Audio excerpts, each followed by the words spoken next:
నిన్న దాడిలో మీరు అందరూ కూడా ఉన్నారు కదా, దాదాపు ఎంతమంది ఒక 20 మంది కలిసి రౌండ్ అప్ చేసినారు మిమ్మల్ని ఇంకొంతమంది మిత్రులందరినీ. ఏ రకంగా చూస్తున్నారు ఈ దాడిని మీరు?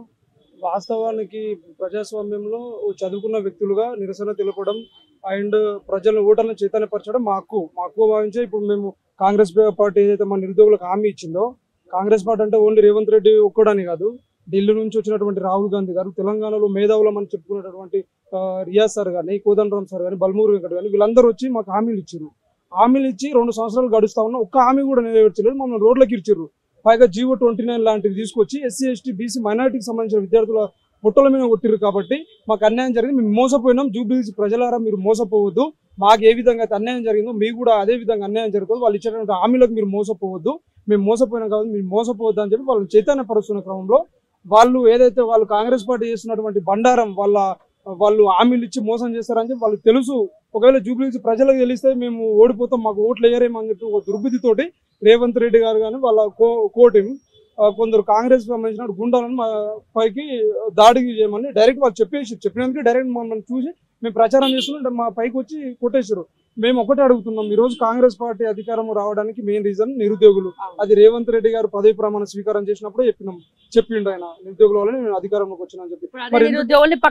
అదే నిరుద్యోగుల మీద మీరు ఎందుకు కాంగ్రెస్ గుండాలను పంపించి అటాక్ చేపిస్తున్నారు?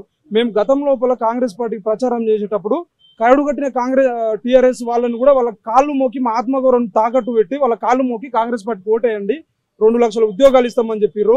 రాహుల్ గాంధీ గారు కూడా చిక్కడపల్లి లైబ్రరీ దగ్గరకు వచ్చి చెప్పారు అని చెప్పి వాళ్ళ కాళ్ళు మోకి మేము కాంగ్రెస్ పార్టీని గెలిపించినాం. అప్పుడు దాడులు కాదు, మేము ప్రచారం చేసినాం. మేము అప్పుడు ఎక్కడ టీఆర్ఎస్ పార్టీ ఎక్కడ మేము దాడులు చేయలేదు. మేము ప్రచారం చేసినందుకే కాంగ్రెస్ పార్టీ ఇంత భారీ మెజార్టీతో గెలిచింది.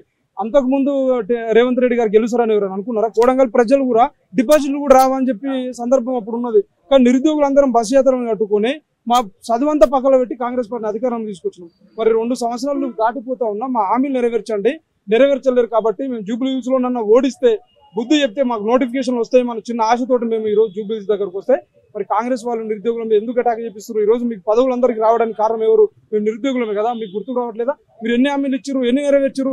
కనీసం 10,000 ఉద్యోగాలు కూడా వేయలేదు. సంవత్సరం లోపలనే 2 లక్షల ఉద్యోగాలు అని చెప్పి 10,000 ఉద్యోగాలు కూడా వేయకపోగా మళ్ళీ పైకించి నిరుద్యోగులు ఏవైతే మీరు ఇచ్చిన హామీలు నెరవేర్చండి అంటే వాళ్ళని కోవట్లు. ఇప్పుడు మేమే కదా కాంగ్రెస్ పార్టీ సపోర్ట్ చేసినాము.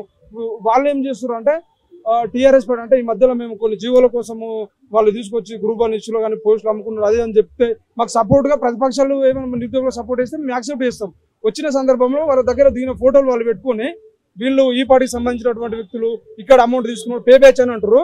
మేమందరము 5 సంవత్సరాలుగా కాంగ్రెస్ పార్టీ అంటే తిరిగినాం. రేవంత్ రెడ్డి దగ్గర చాలా ఫోటోలు ఉన్నాయి మాకు. వాళ్ళు ఎందుకు బయట పెడతలేరు? మావి కాంగ్రెస్ పార్టీలో సంబంధించినట్టు అందరి దగ్గర మా ఫోటోలు ఉన్నాయి. ఈ మధ్యలో టీఆర్ఎస్ కానీ బీజేపీ వాళ్ళ దగ్గర దిగిన ఫోటోలు మాత్రం పెట్టి పేమెంట్ బ్యాచ్ అని చాలా మంది కాంగ్రెస్ వాళ్ళు మాత్రం అట్లా ఇబ్బంది పెట్టే ప్రయత్నం చేస్తున్నారు. ప్రశ్నిస్తే పేమెంట్ బ్యాచ్ అని చెప్పి కోవట్లు అని చెప్పి అట్లా భయభ్రాంతుల గురించి మేము ఒకటి అడుగుతున్నాం.